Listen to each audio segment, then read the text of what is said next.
Kung iniisip mo ang pag-uunat lang ang makakatulong para maibsan ang nararamdaman mong kirot sa kalamnan na psoas, hayaan mong sabihin ko sa'yo na mali ka dyan. Tingnan muna natin ang sitwasyon. Nakaupo tayo ng mahigit 7 oras kada araw na ang kalamnan na yan, oo, maikli pero hindi rin aktibo. Ang kakulangan sa aktibidad ay sanhi ng matinding pagkasayang ng kalamnan, kaya kahit kaunting effort, agad pumapasok ang kalamnan sa siklo ng spasm at pag-ikli. Babaliktarin natin ang sitwasyon at sa halip na mag-unat na pansamantalang ginhawa lang, magpo-focus tayo sa pagpapalakas. Ngayon, may dala akong 6 na uri ng ehersisyo kung saan pagtatrabahuin natin ang kalamnan mula sa pinakamaikli hanggang sa pinakainat na posisyon para makapili ka ng pinakaangkop sa kakayahan at pakiramdam mo. Ang huli ay lalo na masarap gawin dahil pinapalakas natin ito sa eksentrikong paraan.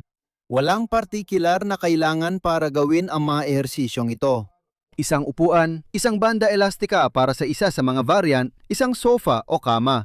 At kumuha rin ako dito ng isang paper plate na maaari mong palitan ng isang peraso ng papel para lang may daus-dus mo ang paa mo sa sahig. Itabi muna natin lahat at simulan sa variant number 1. Ilagay ang upuan ng katagilid sa harap mo para makasandal ka gamit ang kamay mo sa sandalan. Sunod, ilagay ang kabilang binti sa ibabaw ng upuan, tandaan ang mga sumunod. Kung mas mababa ang upuan, mas madali ang ehersisyo. Kung mas mataas ang upuan, medyo mas mahirap ang ehersisyo. Tayo ay tatayo ng tuwid, itataas ang dibdib hanggat maaari at magpo-focus tayo sa ating kanang binti. Ang gusto nating gawin ay iangat ng kaunti lang, halos wala ang binti na yon mula sa upuan.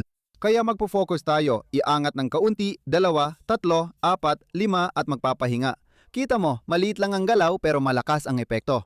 At nagtatrabaho tayo sa bahagi ng singit. Uulitin natin ang ehersisyo ng 10 beses, tapos ituturo ko kung paano ito gawing mas mahirap. Tumayo ng tuwid, huminga ng malalim, at habang humihinga palabas, ipasok ang tiyan, itaas ang paa, at panatilihin ito sa buong pagbuga ng hininga. 2, huminga ako. 3, huminga palabas. Itinaas ko ng kaunti, mga 2 sentimetro lang mula sa upuan. 3, mapapansin mo agad kung paano nararamdaman ang tensyon at pagpapalakas sa bahagi ng singit. Huminga palabas. 3.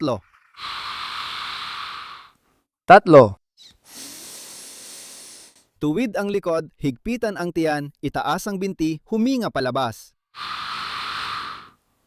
4, huminga ako. Mahalagang pandaan na ang galaw ay mula sa balakang, hindi sa pagyuko pa atras para iangat ang paa. Dapat ang mismong binti ang nag-eehersisyo at nakakaroon ng kontraksyon sa bahagi ng singit. Madali mo itong mapapansin bilang isang kontraksyon sa harap ng balakang. 5. At ang susunod na 5, kung okay lang at madali, pwede kang kumuha ng bote ng tubig na pwede mong punuin. Yun ang maganda sa mga bote ng tubig, masarap ang mga ito. Kung litro at kalahati, pwede kang magsimula sa kalahating litro para madagdagan ng bigat at gawing mas mahirap ang ehersisyo. Tumuwid ako, huminga, humawak sa upuan, at huminga palabas. At itinaas ko ang paa na yon. Ang galing! 6 sa isang maliit na serye ng 10 ulit, makakaramdam na tayo ng malaking epekto sa ating mga kalamnan. 7, Mapansin ang laki 1, 7, 15, 24, 25. 8,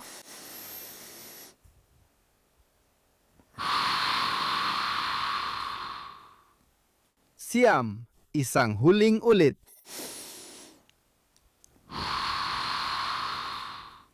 At 10.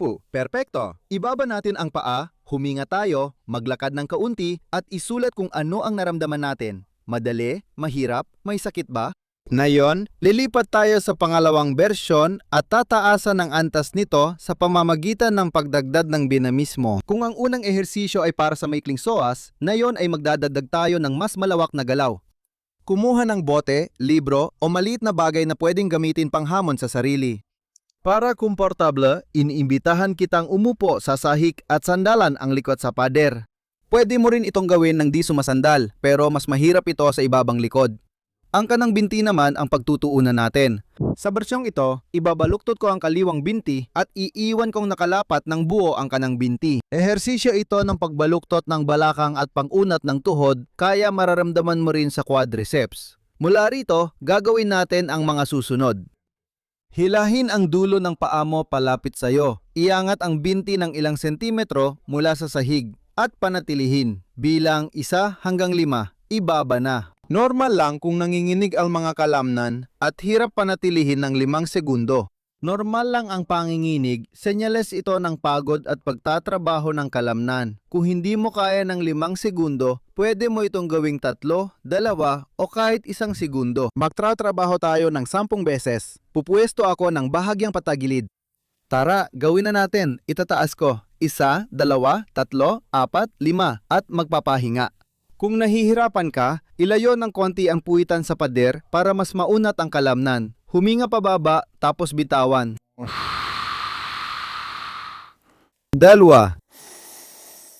Bitawan. 3. 1. Bitawan. 3. 4. Sige, gawin natin 5 beses tapos tuturuan kita kung paano ito gawing mas mahirap. 1. 5. Kunin ang bote, ilagay ito ng pahiga sa antas ng sakong, lampasan ito, tapikin ang sahig at bumalik sa kabila. Nagdadagdag ito ng konting galaw sa gilid ng ehersisyo. Dapat mo itong maramdaman sa harap ng hita o kanang singit. Tuwid ang binti, dulo ng paa nakaturo sa akin. Huminga ako at sa pagbuga, hindi ko lang ito itinataas, kundi inililipat ko rin sa kabilang panig, saka tinatapik ang sahig. Bitawan natin. Tinatapik ko ang sahig. Bitawan natin. Tinatapik ko, 3 na ang nakuha natin. 4.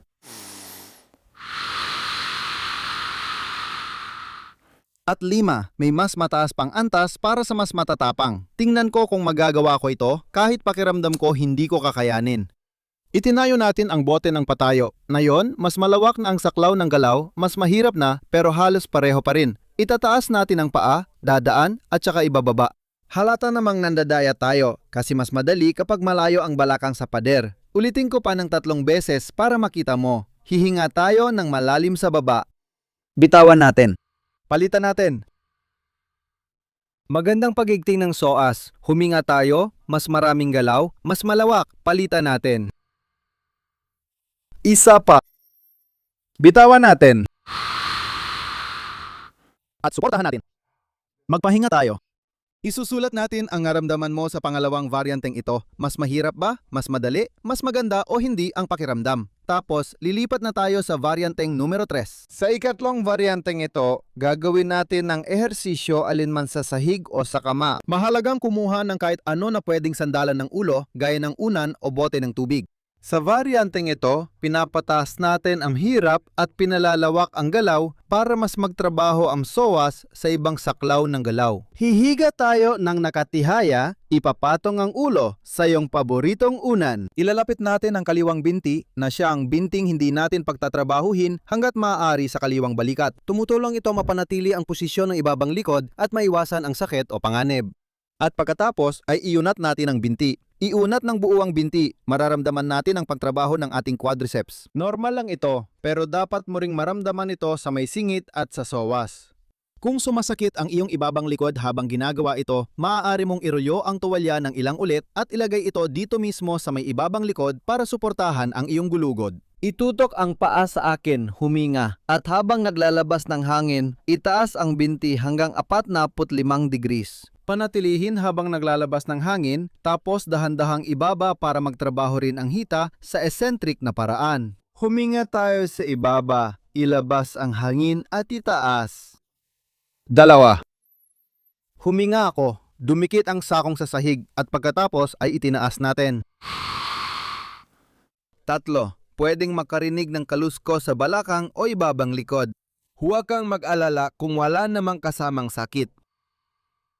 4.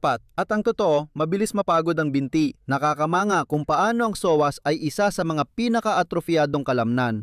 5. Sige, gumawa pa tayo ng 5. Ilabas ang hangin. 6. Siguraduhing maayos ang tukod ng kaliwang tuhod para maprotektahan ang ibabang likod. Bitawan natin.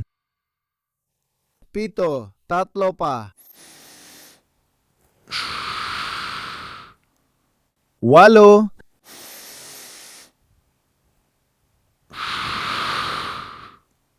Gumalaw ka.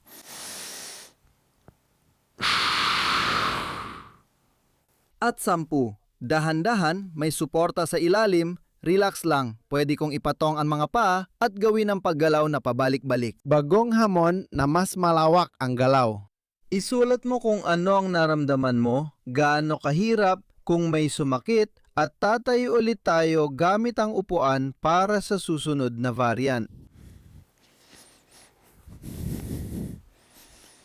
Para sa ika-4 na variant, gagamit tayo ng maliit na elastic band. Simulan nating dagdagan ng galaw ng dahan-dahan para mas maging hamon bawat pagkakataon. Magsisimula tayo sa masikip at maikling posisyon. Tapos unti-unti nating palalawakin ang pag-unat ng kalamnan habang nag-eensayo. Pwede kang gumamit ng elastiko para mas mahirap ang ehersisyo.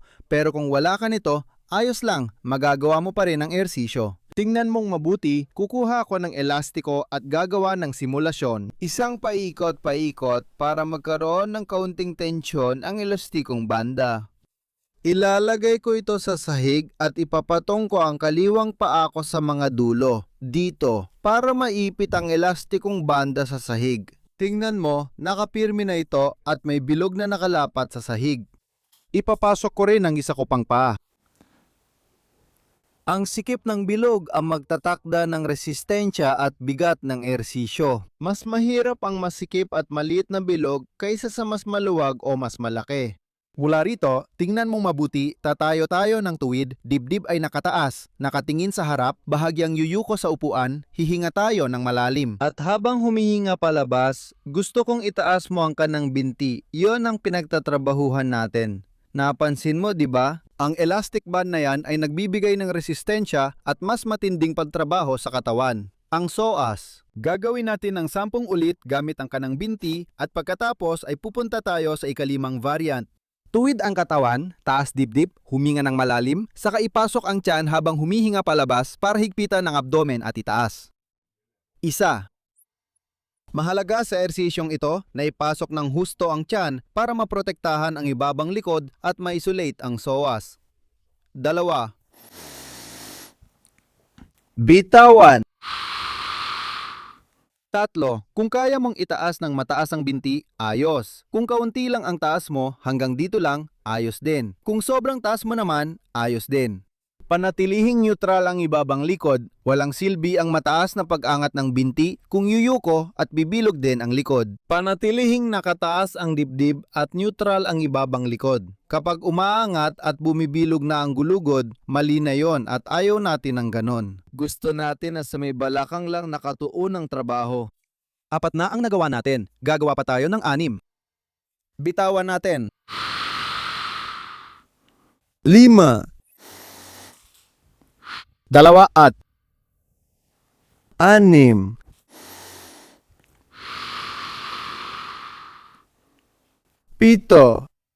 7. 8.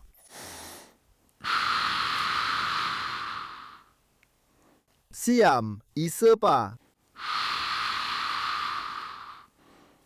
10. Gagawa pa ako ng isa. Ang ganda ng pakiramdam. 4. 11. Napakagandang trabaho para sa balakang, mahirap itong variant number 4. Ligpitin na natin ng elastiko. Kung walang elastiko, gaya na sabi ko, magagawa mo pa rin ito kahit iba ang pakiramdam. Laging tandaan na huwag yumuko paabante dahil dito ay nababaluktot natin ang ibabang bahagi ng likod. Ang susunod ay isang variant ang gusto ko talaga, pero sabay napakabigat sa ibabang bahagi ng likod. Para gawin ito, kailangan nating humiga. Pwede rin sa gilid ng sofa o kama, ayos lang yon. Mahalagang iusog mo ang iyong puwitan hanggang sa mismong gilid, doon mismo sa mga buto na ginagamit nating sandalan kapag umuupo tayo. At humiga tayo ng nakatihaya. Halos kapareho lang ng ginawa natin sa nakaraang ehersisyo. Hawakan natin ang kaliwang binti sa antas ng balikat, dibdib. Maglagay tayo ng maliit na unan sa ilalim ng ulo, mas maganda yon.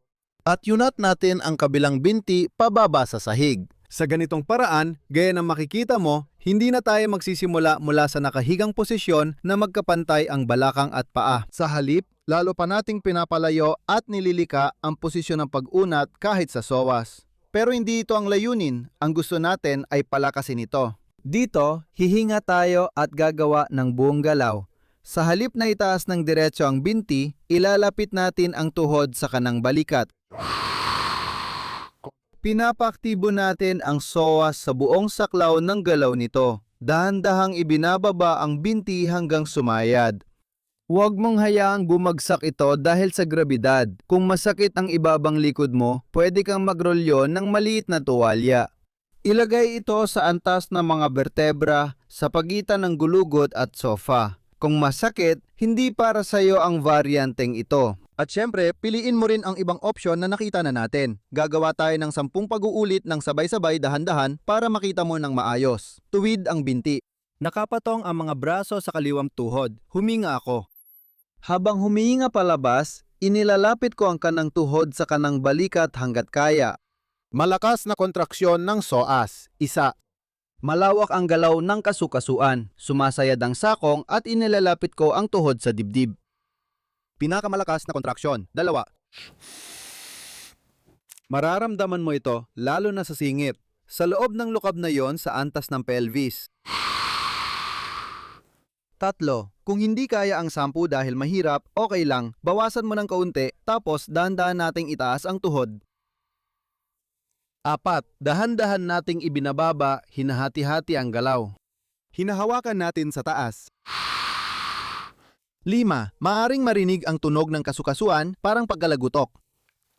Yung balakang nagkikrak at may litid na tumatalon, huwag mag-alala kung walang kasamang sakit. 6. 4 na lang ang natitira sa akin. Hinahawakan ko na ang ibaba. Halos pagod na ako.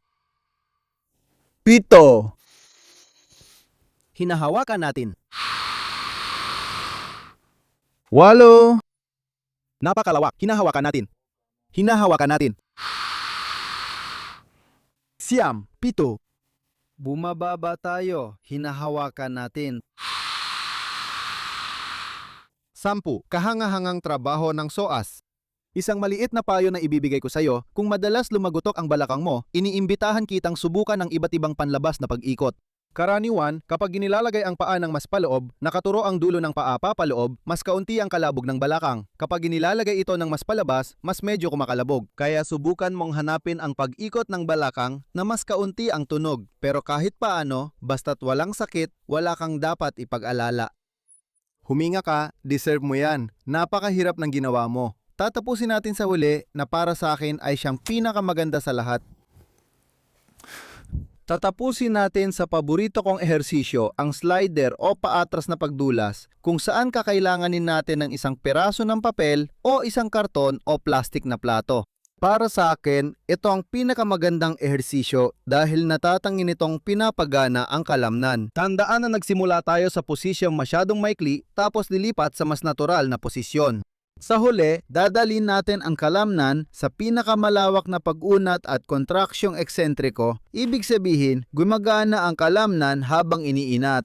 Ayusin ang upuan sa harap mo, siguraduhing matibay at nakakapit ka ng maayos para ligtas. Ilagay ang dulo ng paa sa plato. Tumatayo ng tuwid, nakaharap sa unahan at nakasandal sa upuan. Mula rito, tingnan mong maigi, ang kanang binti ay pupunta sa likod at bubuksan ng anggulo sa gulugod at balakang.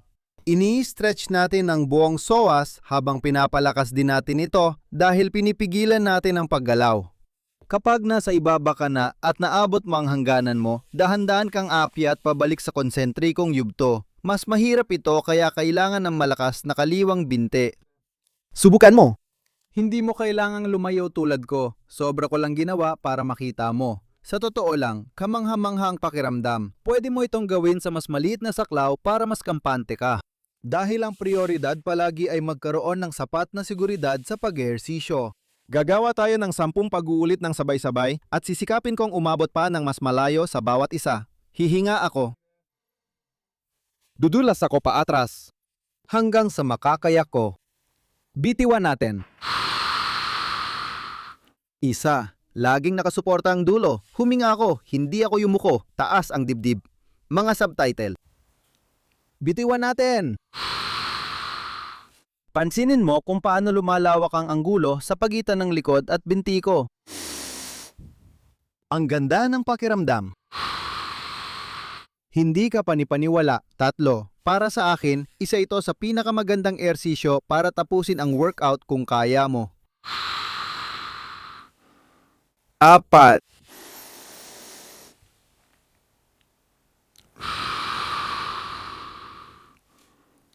5.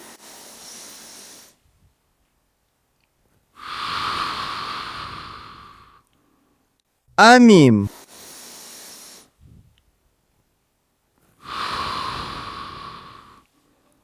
7. Napakaganda. Parang habang ginagawa mo ito, lalo mong gustong lumayo. 8.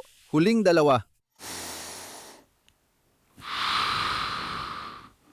Siyam. Sobrang layo. At 10. Kahanga-hanga sa totoo lang. Kamangha-manghang trabaho ng kanang SOAS. Dosis at tagubilin kung paano gawin. Mas mabuti kung isusulat mo ito. Sa 6 na ginagawa natin, sapat ng 2 o 3 ehersisyo na bagay sa'yo. Gawin ang mga ehersisyong iyon ng 3 hanggang 4 na set na tig 10 ulit bawat isa. Kami ay gumawa ng isang set na tig 10 ulit bawat ehersisyo. At sa ganon, magkakaroon ka na ng isang napakagandang routine para simulan palakasin ang iyong SOAS at iwasan na ang mga pasibong pag-unat na nagbibigay lang ng panandaliang ginhawa. Mahalaga ang pagpapalakas ng SOAS, gluteus maximus, gluteus minimus at mga kalamnan sa balakang, pati na rin ang mobility at stability. Ito ang 3 haligi ng ehersisyo na tinuturo ko sa linggo para sa balakang. Isang 7 araw na event na tutulong sa iyo makilala ang sakit at maintindihan ang terapeutikong dosis na mahalaga para malaman ang antas ng hirap ng mga ehersisyong dapat gawin at matuklasan ang iba't ibang uri nito para sa mas magandang kalidad ng buhay at balakang. Kung interesado ka, mangiiwan ako ng maliit na card sa taas, kanang sulok. Pumasok ka, bilhin mo ang event at habang buhay mo nang ma-access ang mga recording na yon. Wala na, taos puso akong napapasalamat sa iyo na sinamahan mo ako hanggang dulo ng video. Sana naisulat mo sila at umaasa akong babalik ka sa channel ko para patuloy na mapabuti ang kalidad ng buhay mo. Hanggang sa muli, paalam mga kaibigan.